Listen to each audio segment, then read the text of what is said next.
नमस्कार, मैं नियाज खान। पहले सेना ने इमरान खान की सरकार बनवाई, फिर इमरान से अनबन हुई तो सेना ने इमरान खान की सरकार को गिरवाकर 9 दलों की सरकार बनवाई। लेकिन फिर इमरान खान भड़क गए और विपक्ष की सरकार और सेना को इतनी गालियां दी कि फिर पाक सेना ने बौखला गई और फिर शहबाज को हटाकर केयरटेकर सरकार बनवा दी, जिसके नेतृत्व में पाकिस्तान में चुनाव होंगे। देखें ये रिपोर्ट।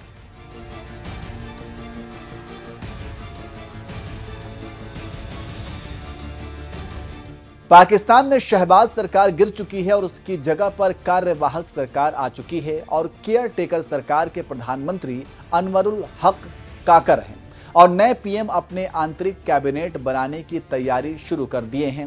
पाक मीडिया की माने तो अंतरिम पीएम सभी संभावित उम्मीदवारों के प्रोफाइल की व्यक्तिगत रूप से समीक्षा कर रहे हैं और इसके साथ साथ इस कोशिश में भी लगे हैं कि मंत्रिमंडल को किस तरह से छोटा रखा जाएगा। उसी कड़ी में कैबिनेट के लिए जिन नामों की चर्चा है उसमें पाकिस्तान के पूर्व क्रिकेटर शाहिद अफरीदी का नाम भी शामिल है। उसके अलावा कार्यवाहक सरकार कैबिनेट के लिए फैसल वावदा, सेवानिवृत्त मेजर खुर्रम हमीद रोखरी, कारी सदाकत अली, हफीज शेख, अहम चीमा, मुश्ताक सुखैरा, अबसार आलम, सलीम सफ़ी और हामिद मीर के नामों पर भी विचार किया जा रहा है।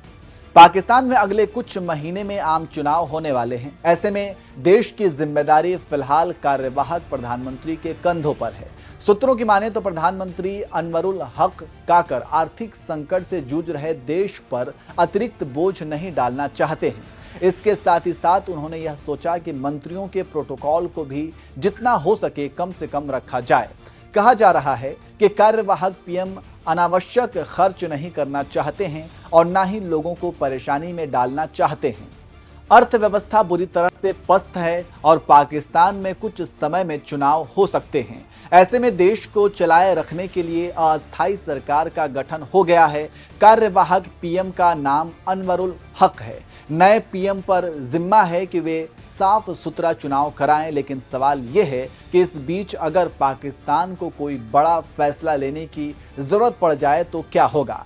तो आप समझ सकते हैं कि कौन है पीएम और कैसे आर्मी अपना काम चला रही है। आप जानते हैं कि इमरान सरकार को अविश्वास प्रस्ताव में हराकर 9 दलों की पीडीएम ने सरकार बनाई थी, जिसके नेता शहबाज शरीफ थे। लेकिन 1.5 साल सरकार चलाने के बाद इतनी हालत खराब हो गई कि पूछना नहीं और अर्थव्यवस्था रसातल में जाने लगी। फिर क्या था, जनता के गुस्से से डरकर पीडीएम की सरकार ने इस्तीफा लगा दिया और फिर केयरटेकर सरकार के लिए नए प्रधानमंत्री का चुनाव हुआ और अब वही अनवरुल हक काकर अपने मंत्रिमंडल का विस्तार कर रहे हैं और इसी मंत्रिमंडल में क्रिकेटर शाहिद अफरीदी शामिल हो रहे हैं। लेकिन अभी ये अफवाह है, असली माजरा तब खुलेगा जब मंत्रिमंडल का विस्तार होगा। लेकिन फिलहाल सोशल मीडिया पर अफरीदी ट्रेंड कर रहे हैं।